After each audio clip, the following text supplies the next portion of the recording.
Tersebutlah pada zaman dahulu kala. Hiduplah seorang raja yang arif dan bijaksana, memerintah sebuah negeri nan luas lagi makmur. Baginda raja dikaruniai 10 putri jelita bak rembulan. Namun, malang tak dapat ditolak. Permaisuri tercinta telah berpulang ke rahmatullah tatkala melahirkan sang putri bungsu. Oleh sebab kesibukan baginda dalam urusan kerajaan, tak sempatlah ia mendidik putri-putrinya. Sehingga ke-10 darah itu diasuh oleh inang pengasuh dan tumbuh dalam kemanjaan, nan tiada kenal tata susila.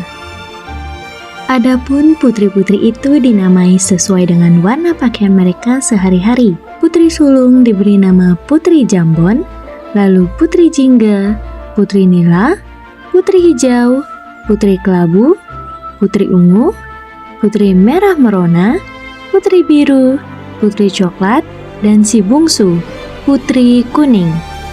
Akan tetapi, tiadalah sama perangrai mereka. Berbeda dengan kakak-kakaknya yang lain, Putri Kuning adalah seorang dara nan elok parasnya, lembut hati serta penuh budi bahasa. Pada suatu hari, titah baginda raja hendaklah ia pergi jauh, menghadap segala urusan kerajaan yang lain. Maka, dipanggillah segenap putrinya dan ditanyai, apa kiranya yang menjadi dambaan mereka sebagai buah tangan. Aku nak pergi jauh dan lama. Oleh-oleh apakah yang kalian inginkan? Hamba ingin perhiasan yang mahal. Hamba mendamba kain sutra yang berkilau bak cahaya mentari. Namun, tatkala giliran Putri Kuning, dengan lembut ia berkata, Wahai ayahanda, tiada hamba berkehendak akan harta benda. Cukuplah kiranya ayahanda kembali dengan selamat. Mendengar ucapan sang putri bungsu, baginda raja menjadi terharu, lalu menjanjikan akan pulang dalam keadaan sehat walafiat, serta membawa kalung nan indah untuk sang putri. Tatkala baginda berangkat, kemanjaan putri-putrinya semakin parah, sehingga membuat para inang kewalahan untuk mengurusnya. Karena kewalahan mengurus ke-9 darah, inang pengasuh tak sempat untuk membersihkan taman istana.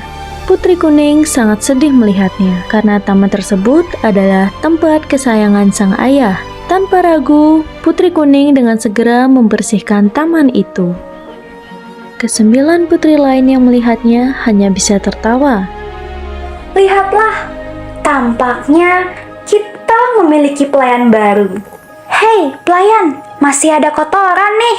Dalam hati, Putri Kuning dapat merasakan bagaimana rasanya menjadi inang pengasuh yang mengurus kemanjaan para saudarinya selama ini. Kalian ini sungguh keterlaluan. Mestinya ayah tak perlu membawakan apa-apa untuk kalian. Bisanya hanya mengganggu saja. Lantas, para saudarinya pergi meninggalkan Putri Kuning untuk mandi di danau. Syahdan, tatkala baginda raja kembali, ia disambut dengan penuh kasih sayang oleh Putri Kuning. Anakku yang rajin dan baik budi, ayahmu ini tak mampu memberi apa-apa selain kalung batu hijau ini, bukannya warna kuning kesayanganmu. Tak mengapa ayah, lagipun ini sangat indah. Aku sangat menyukainya. Namun rupanya, rasa kedengkian mulai masuk di hati para saudari Putri Kuning, sehingga Putri Hijau menghampiri Putri Kuning dan hendak merampas kalung hijau miliknya. Wahai adikku, bagus benar kalung itu. Harusnya itu adalah milikku, karena aku adalah Putri Hijau. Ayah memberinya padaku, bukan padamu. Lantas Putri Hijau pergi meninggalkan Putri Kuning untuk menghasut saudaranya yang lain, dengan berkata bahwa kalung itu lebih layak menjadi miliknya. Mereka pun merancang niat durjana untuk merampas kalung tersebut. Tak lama kemudian, Putri Kuning akhirnya muncul. Dengan segera, para saudarinya menangkap dan memukul Putri Kuning. Dalam pertikaian itu, tidak disengaja bahwa para saudarinya memukul Putri Kuning hingga ajal menjemputnya. Astaga, kita harus cepat menguburnya. Setelah insaf akan perbuatan mereka, kesembilan putri itu menguburkan jasad Putri Kuning di taman istana bersama dengan kalung hijau miliknya. Tak lama berselang, tumbuhlah di atas pusara Putri Kuning sebuah tanaman yang amat indah. Batangnya tegak laksana bagai jubah putri, memiliki bunga kuning dengan wangi yang harum semerbak.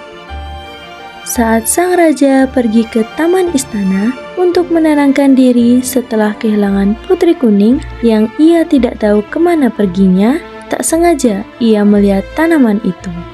Lalu, Baginda Raja berkata dengan sendu, Cantik betul bunga ini, mengingatkanku pada Putri Kuning. Baiklah, ku beri nama bunga ini Kemuning, agar abadi segala kebaikan hatimu, wahai anakku tercinta. Hikayat Bunga Kemuning mengajarkan pentingnya kasih sayang dan kesetiaan kepada keluarga. Jika kita tulus dan ikhlas berbuat baik, kebaikan itu akan dikenang dan dihargai. Cerita ini juga mengingatkan kita untuk hidup sederhana dan tidak serakah, karena sikap rendah hati akan membawa kebahagiaan.